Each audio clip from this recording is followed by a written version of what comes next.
सोते हुए अचानक सतीश की जो बहन थी रिया, वो एकदम से खड़ी हो जाती है। मतलब लेटे हैं इंसान, लेटने के बाद एकदम से खड़ा इंसान हो जाए, रात को सोते सोते आंखें बंद है उसकी अभी भी। सतीश ने जैसे मुझे बताया, मैं आपको वही एग्जैक्ट बता रहा हूँ दोस्तों। उनके साथ ऐसा हुआ, उसकी बहन रात को सो रही थी और वो सोते सोते अचानक खड़ी हो गई। मतलब कोई इंसान अगर खड़ा भी होता है तो पहले से बैठता है फिर अपने पाँव पे खड़ा होता है।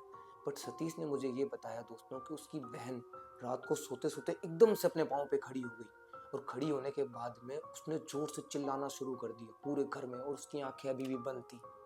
उसकी दोनों आंखें बंद, एकदम मायूसी भरा चेहरा पूरे घर वालों का, और रिया अपने पूरे घर में सिर्फ और सिर्फ चिल्ला रही है खड़ी होने के बाद में। उसके रूम में सतीश और उसकी मम्मी और रिया एक ही रूम में थे। उसके पापा को नींद नहीं आ रही थी तो वो ऊपर टेरिस में थे। ये रात की करीब 2-3 बजे की बात थी, क्योंकि सतीश के पापा नहीं सो पाए थे, क्योंकि उनका बेस्ट फ्रेंड की डेथ हुई थी और वो सदमे में थे और वो नहीं सो पाए थे।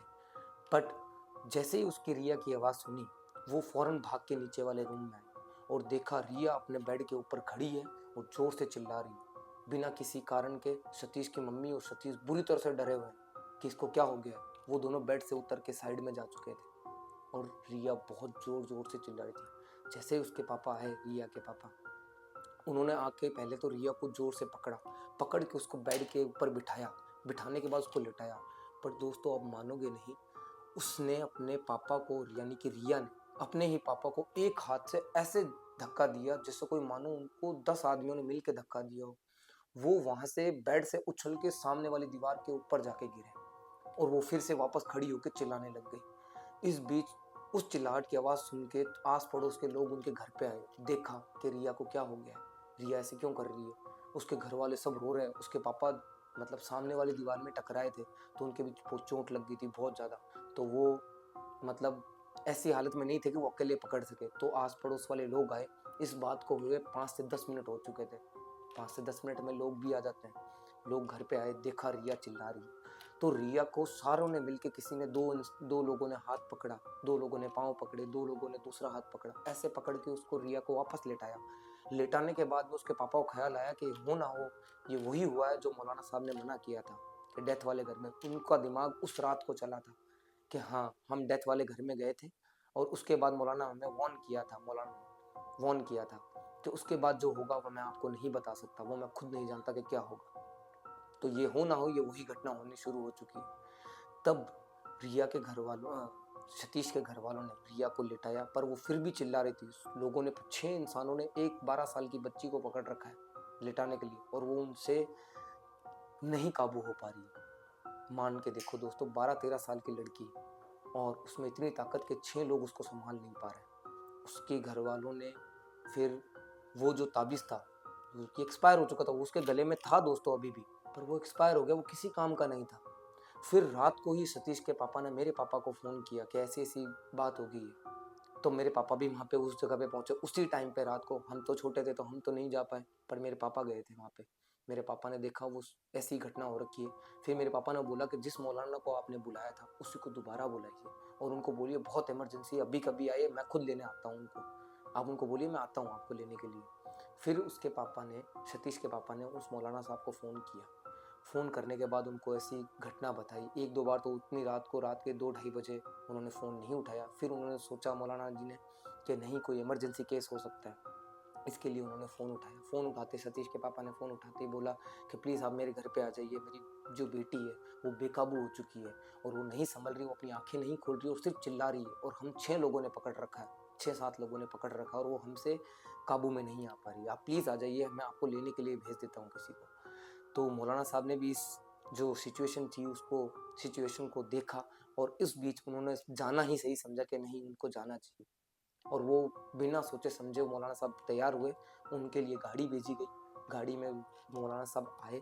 आने के बाद उन्होंने कुछ ऐसा अपना हाथ उनके सर पे रखा, रिया के ऊपर सर पे रखा।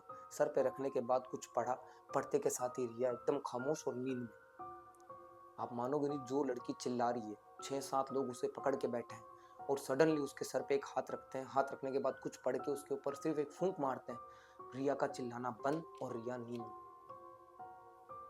आप सोच के देखिए दोस्तों, आस पड़ोस के 6 से 7 लोग उसके घर के अंदर, एक लड़की है, एक बेट उसका भाई है छोटा, एक उसके मम्मी पापा हैं और एक वो मौलाना साहब है। ये आप इमेजिन करके देखिए, ये रात को 2:30 बजे ये माहौल चल रहा है एक घर के अंदर, कितना खौफनाक मंजर होगा दोस्तों। और फिर इस कहानी की शुरुआत अब होती है कुछ इस तरह से कि मौलाना साहब ने रात को तो रिया को नींद में सुला दिया था और उन्होंने ये बात बोली, अब ये सुबह ही उठेगी और मैं सुबह इसके उठने से पहले मैं यहाँ पे मौजूद हूँ। तो मौलाना साहब, उस समय मौलाना साहब को वापस घर छोड़ा गया और रिया नींद में आराम से सो गई। सुबह 6-7 बजे रिया के उठने से पहले मौलाना साहब को वापस बुलाया गया। मौलाना साहब वापस आए। वापस आने के बाद जैसे रिया उठी, मौलाना साहब उनके सामने थे। अब उसके घर के अंदर रिया, सतीश, रिया की मम्मी और रिया के पापा और मौलाना साहब और एक मेरे पापा, ये 6 लोग अब उस घर में उस रूम के अंदर थे और सामने बेड पे रिया लेटी थी और सामने 6 लोग उनके खड़े थे। अब दोस्तों क्या होता है, रिया अपने नींद से उठती है। उठने के बाद वो सबसे पहले जैसे वो नॉर्मल दिनों के लिए जैसे उठती है, हमेशा जैसे उठती है वैसे ही उठी। उठने के बाद जैसे वो देखा सामने 6 लोग खड़े हैं, मेरे पापा, मौलाना साहब, सतीश, सतीश के पापा, सतीश की मम्मी यानी उसकी मम्मी पापा भी, रिया के भी। तो वो देख के चौंक जाती है। वो कहते हैं, आप सोए नहीं रात में? उसने पूछा। रिया ने उठते ही सबसे पहले ये कहा, क्या हुआ, आप लोग यहाँ पे खड़े क्यों? आप सोए नहीं पूरी रात में और आप ऐसे मुझे क्यों देख रहे हो? तब रिया के पापा ने बोला, बेटा आपको ये मौलाना साहब याद है? तो उन्होंने कहा, हाँ पापा मुझे याद है, ये वही है ना जिन्होंने मुझे ताबीज़ पहनाया था, मेरे पेट दर्द का इलाज किया था, मेरा पेट दर्द सही हो गया था। तो उसके पापा ने बोला, हाँ बेटा ये वही मौलाना साहब है, इन्होंने ही तुम्हारा इलाज किया था, आज ये तुमसे मिलने आए। तो उसने उनको नमस्ते किया या फिर कह लो कि सलाम किया। मैं नहीं मौजूद था, मुझे नहीं पता उन्होंने कैसे ग्रीट किया, बट उसने ग्रीट किया। रिया के पापा ने बताया मौलाना साहब के बारे में, रिया को सब याद आ चुका था। तब मौलाना साहब ने कुछ ऐसे सवाल पूछे जिसके रिया जवाब नहीं दे पाई दोस्तों। वो सवाल कुछ ऐसे थे, रिया के सामने ही मौलाना साहब बैठे थे एक कुर्सी लगा के। रिया अभी भी बेड पे बैठी थी और बैठने के बाद मौलाना साहब ने उनसे पहला सवाल ही ऐसा पूछा कि तू जो ये नाटक कर रही है, मैं सब जानता हूँ तुझे। उनके पहला सवाल ही यही था और ये सवाल सुनते ही दोस्तों मेरे रोंगटे खड़े हो गए, मेरे गूज़बम्प्स हो चुके हैं। तो रिया छोटी बच्ची थी, 12-13 साल की लड़की थी, उसको ये सवाल समझ में नहीं आया एज अ वो बच्ची बन के देखे। तो फिर मौलाना साहब ने बोला कि मैं तुझे फिर से पूछता हूँ कि तू जो नाटक कर रही है ये मेरे सब समझ में आ रहा है, तू है कौन मुझे ये बता। उसने बोला, अरे अंकल आप क्या बात कर रहे हो? मौलाना साहब आप कैसी बात कर रहे हो? मैं तो रिया हूँ। आप किसको बोल रहे हो? यहाँ आप मुझे देख के ही बोल रहे हो तो आप मुझे ही बोल रहे हो, पर यहाँ पे कोई है नहीं जिससे आप बात कर रहे हो। तो मौलाना साहब ने बोला, मैं तुझसे ही बात कर रहा हूँ और तू कोई रिया नहीं है। मैं तुझे अच्छे से जानता हूँ, मैंने तुझे देख लिया, तू भी मुझे जानती है मैं कौन हूँ और मैं क्या कर सकता हूँ।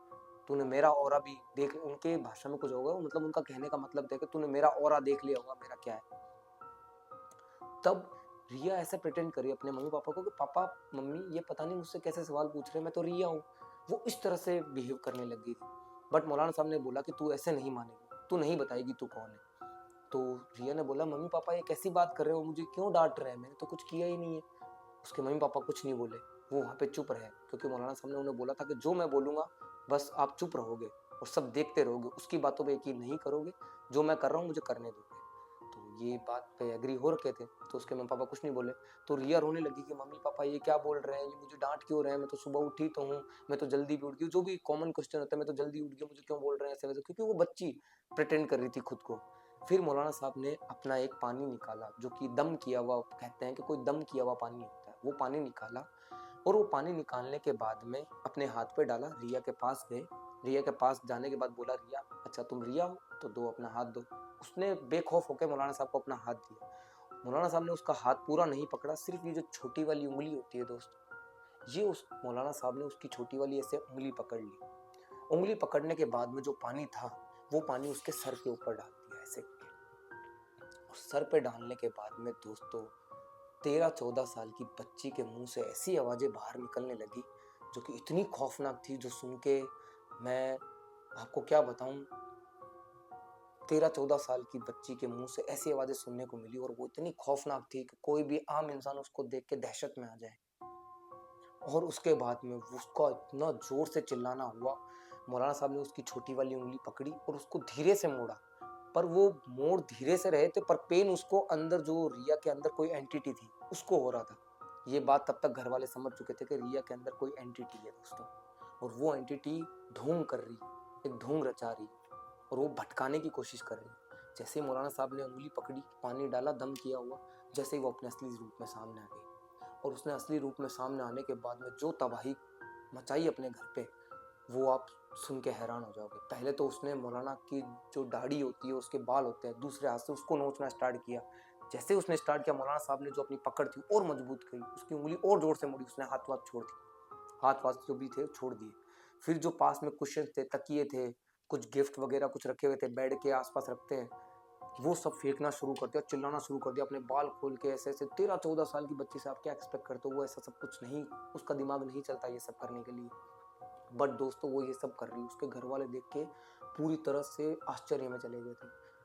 उसके घर वाले अफसोस में हुए कि हमारी बेटी क्या कर रही है, ऐसे क्यों कर रही है। फिर मौलाना साहब ने अपनी पकड़ टाइट करने के बाद वो बोलती है कि तू मुझे निकाल देगा इसके अंदर से, तू है कौन, तेरी हिम्मत क्या है, तेरी औकात क्या है मेरे सामने, तू कुछ नहीं है मेरे सामने, और तू जानता भी नहीं मैं कौन हूँ। तब मौलाना साहब ने बोला कि तू शायद मुझे नहीं जानती मैं कौन, अगर तू मेरे बारे में जान लेती तो इस घर में आने की हिम्मत भी नहीं करती।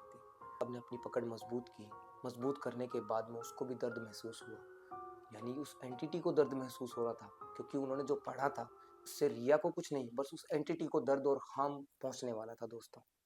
तो उन्होंने कुछ पढ़ा, पढ़ने के बाद रिया, रिया तो नहीं थी वो कुछ और एंटिटी थी। तब उसने अपना मुंह खोला और मौलाना साहब ने पूछा, अब तू बता रही है या मैं तेरे साथ में वो करूं जो तू कभी सोच नहीं सकती। तो उसने घबराहट के मारे, उस एंटिटी को पता चल गया था कि ये कोई बहुत पहुंची हुई चीज़ है, इससे मैं मुकाबला नहीं कर सकती दोस्तों। उस एंटिटी ने ये सोचा कि मैं इससे मुकाबला नहीं कर सकती। तब फिर मौलाना साहब ने उससे पहला सवाल ये किया, तू कौन है। तब रिया के अंदर जो एंटिटी थी उसने जो जवाब दिए वो सुन के दोस्तों आपके होश उड़ जाएंगे। वो जवाब कुछ ऐसे थे, मौलाना साहब ने उससे पूछा कि तू कौन है, तो उसने बोला मैं कंचन हूँ।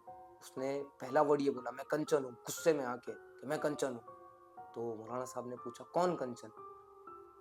तब उसने, रिया ने ये जवाब दिया, यानी कि उसके अंदर की एंटिटी ने जवाब दिया कि ये नहीं जानती, यानी वो रिया को बोल रही कि ये नहीं जानती कौन है कंचन, इसको पूछ कौन है कंचन। तब मौलाना साहब ने पूछा ये कैसे जानती है कौन है कंचन, तू बताएगी ना, तू बोल रही है, तू खुद बोल रही है कि तू कंचन है, तो तू बता ना मुझे कौन कंचन है, फिर मैं बताता हूँ मैं कौन हूँ। तो उसने बताया मैं कंचन हूँ, मेरा पूरा नाम है कंचन मूडी। ये उसका रियल नाम था जो मैं अभी आपके सामने ले रहा हूँ दोस्तों। उस जो एंटिटी थी उसका नाम था कंचन मूडी।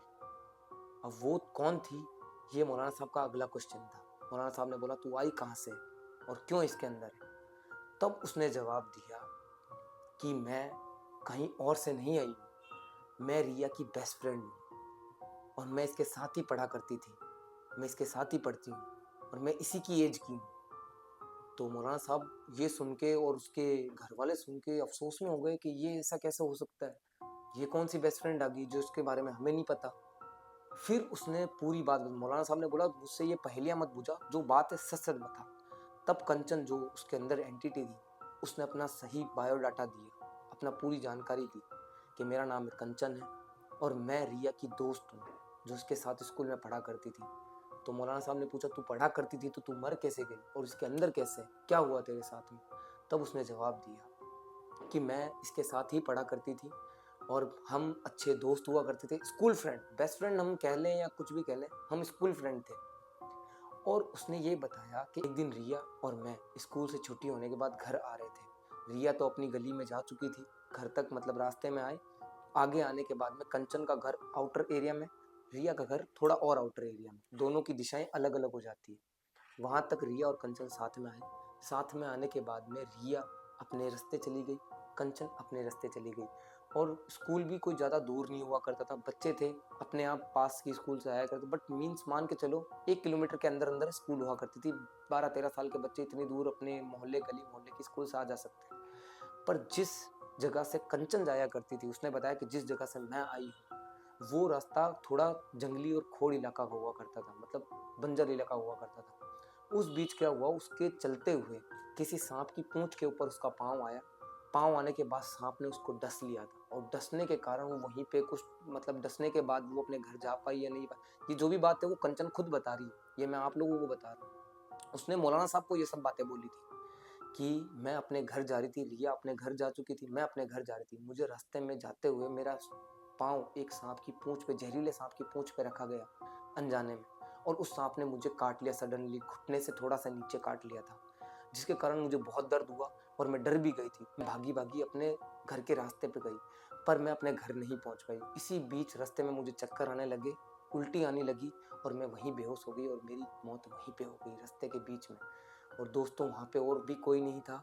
मैंने आपको जैसा कि बताया, वो जो कंचन का घर जाने का रास्ता था वो थोड़ा बंजर इलाका, खोड़ इलाका हुआ करता था, करीब 20-30 मीटर के दायरे में। वहाँ पे कोई नहीं आया करता था, वो शॉर्टकट था उसके घर जाने का। और वो थोड़ा जंगली इलाका था, थोड़ा बहुत, ज़्यादा नहीं, थोड़ा बहुत, कुछ पेड़ पौधे, कंकड़ बस्ती ऐसा टाइप मतलब हुआ करता था।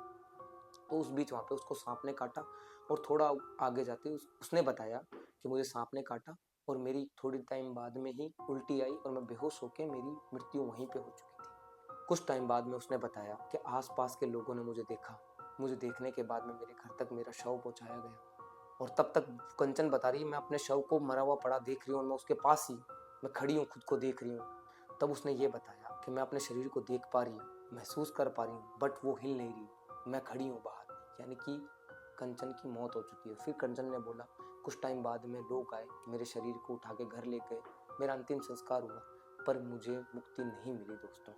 मैं उसी रास्ते पे जाती रहती हूँ, आती रही छुट्टी के टाइम पे, और लास्ट टाइम मैं जाती रहती थी, मुझे कोई मतलब स्कूल में कोई देख नहीं पाता था, मुझे कोई महसूस नहीं कर पाता था, ठीक है, मैं किसी की नज़रों में नहीं थी। पर लास्ट टाइम मुझे मिली थी रिया। रिया अपने घर जा चुकी थी और मैं अपने घर आज आ रही थी। उसने मौलाना साहब को बताया कि एक दिन रिया वापस से आ रही थी उस घटना के मतलब मेरी मौत के कुछ दिनों बाद में, करीब 10-15 दिन बाद में पता चला कि रिया भी वापस उसी टाइम अपने घर जा रही थी। कंचन की आत्मा उसी समय वहां भटक रही थी और कंचन ने रिया को देखा। रिया को देखने के बाद में रिया को कंचन की आत्मा दिखाई दे गई। पर दोस्तों इस चीज़ में एक चीज़ होती है, जितना मुझे नॉलेज है मैं बताता हूँ, अगर कोई एंटिटी किसी को दिखती है तो वो सिर्फ उसी को दिख पा रही है और एंटिटी को लगता है कि वो उसने मुझे देख लिया, यानी मैं उससे मदद चाह सकती हूँ, यानी वो मुझे महसूस कर सकती है। बाकी एंटिटी को कोई देख नहीं सकता। एंटिटी को नहीं पता होता कि मुझे कौन देख सकता है, मुझे कौन नहीं देख सकता। उसको वही देख सकता है जिसके अंदर कुछ पावर, सुपर नेचुरल पावर होती है, या फिर इसका ऑरा थोड़ा वीक होता है, गण कमजोर होता है, हमारे भाषा में गण बोलते हैं, गण कमजोर होता है, उसी को दिखाई देता है। तो रिया को कंचन की आत्मा दिखाई दे गई थी और कंचन ने अपने मुंह से बोला कि मुझे सिर्फ रिया ने देखा। रिया ने मुझे देखा और इग्नोर किया, क्योंकि रिया भी बच्ची थी, तो उसने देखा और वो चली गई, उसने ज़्यादा गौर नहीं किया। फिर मैंने वहाँ से रिया का पीछा करना स्टार्ट किया, मैं रिया के पीछे पीछे उसके घर तक आ गई और आज मैं रिया के साथ में। और अब किसी की हिम्मत नहीं है कि मुझे रिया से कोई अलग कर दे, क्योंकि मुझे कोई नहीं देख पा रहा, क्योंकि वो भी एक बच्ची का दिमाग था। कंचन भी कोई बड़ी लड़की नहीं थी, 12-13 साल की वो भी बच्ची थी, क्योंकि वो उसकी क्लासमेट थी।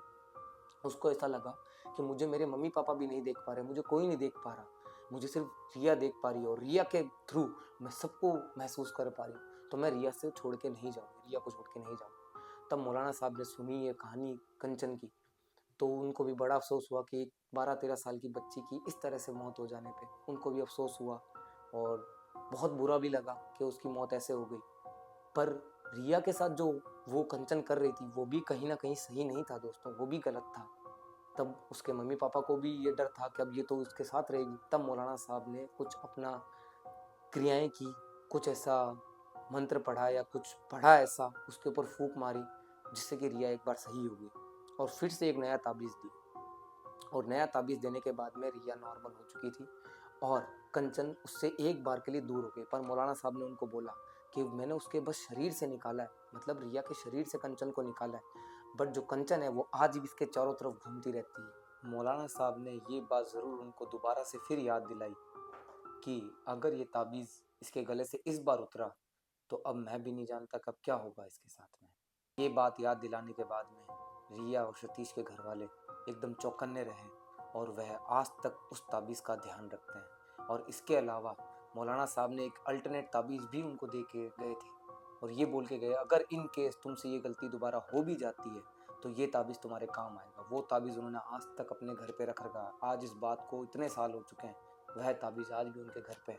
तो कभी ना कभी ये ताबीज़ अगर गलती से हम उनसे उतर गया तो ये ताबीज़ उनके जो दूसरा ताबीज़ दिया है वो उनके काम ज़रूर आएगा। और ये स्टोरी दोस्तों आज की जो मैंने आपको बताई है, ये इतनी खौफनाक थी कि इनके बीच के इंसिडेंट मैंने आपको अभी भी नहीं बताया जो हुए थे, क्योंकि वीडियो बहुत लंबी हो चुकी है दोस्तों। इसके बीच की जो घटना है उसकी बात हम कभी किसी और स्टोरी में ज़रूर करेंगे। पर ये स्टोरी इतनी खौफनाक है, ये हमारे पूरे आसपास के एरिया में फेमस है, क्योंकि वो जिस दिन पहली जो घटना हुई थी उसके चश्मदीद गवाह आज भी मोहल्ले के लोग ही हैं, क्योंकि 7-8 लोग वहाँ पे उस समय आए थे और उन्होंने देखा था रिया को ये सब करते हुए। तो दोस्तों, आप भी सावधान रहें और इन सब चीज़ों से दूर रहें। अगर आसपास आपको कोई ऐसी चीज़, अननोन एंटिटी दिखाई दे तो उसको आप इग्नोर कीजिए। रिया नासमझ थी, इतनी समझ नहीं थी उसके अंदर कि वो इस सब चीज़ों को देख के इग्नोर कर पाए। पर आप इस वीडियो के माध्यम से इस चीज़ का ध्यान रखें कि इन सब चीज़ों से दूर रहें और रिया जैसी गलती आप भी ना करें, ना आपके घर परिवार में कोई करे। अगर आपको ये स्टोरी पसंद आई हो तो चैनल को सब्सक्राइब करें और वीडियो को लाइक करें और वीडियो को शेयर ज़रूर करें दोस्तों। हमें आपके सपोर्ट की बहुत ज़रूरत है। ऐसी इंटरेस्टिंग और मज़ेदार कहानियाँ रियल घटना पर आधारित अगर सुननी हो तो हमारे स्कैरी टॉक्स चैनल को ज़रूर सब्सक्राइब कीजिए। मिलते हैं अगली एक खौफनाक स्टोरी के साथ में।